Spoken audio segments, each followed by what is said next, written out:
Hello, Steve White, Trek Boy 89 for Steve Arts 89. Well, now I have calmed down a little bit after the traumatization of the puppet Trek and the bland Starfleet San Francisco.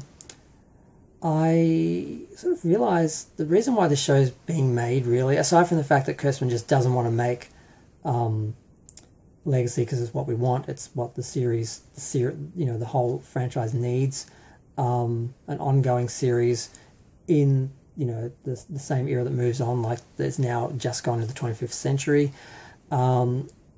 He's just not going to do it because it's what we want.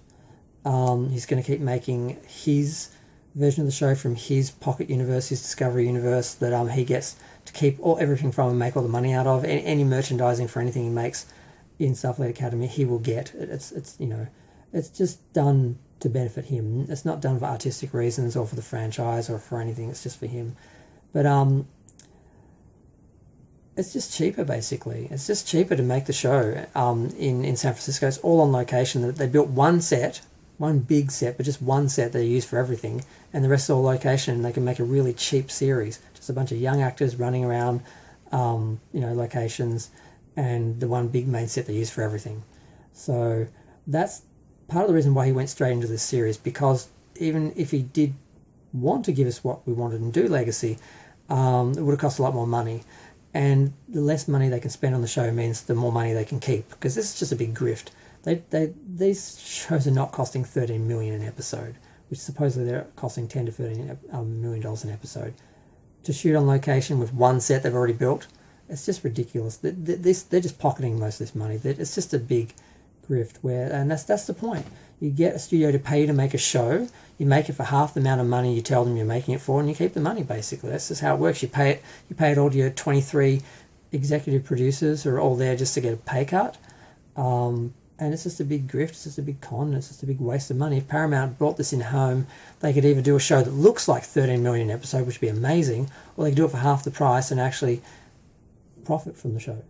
Because if it was good, people would watch it, and it costs half as much, so obviously they're spending half as much, they get more money. So yeah, so that little realization of, like, of course they did Starfleet Academy, it's cheap. That's what they're doing. They're looking for cheap ways to use the brand and the IP, basically. And fortunately, Terry Matalas did the same thing with Picard Season 2, and that's why we got Season 3, because they saved so much on Season 2, they were able to split the budget for Season 2 and make Season 1 and 2 and 3, and that's the only reason why we got Season 3 of Picard, because he managed to work it. They didn't have any more money than that. But the only other thing worth mentioning, which I didn't sort of realise, they show in the trailer like this floating, I thought it was like a floating grandstand or something that was like full of all the Academy graduates or something like that, the floating one in Enterprise. Apparently it's a ship. Apparently there's a ship that actually docks in Starfleet Academy that, I guess it's the training ship, so it docks and lands, and so this is the same way they use the same set for everything.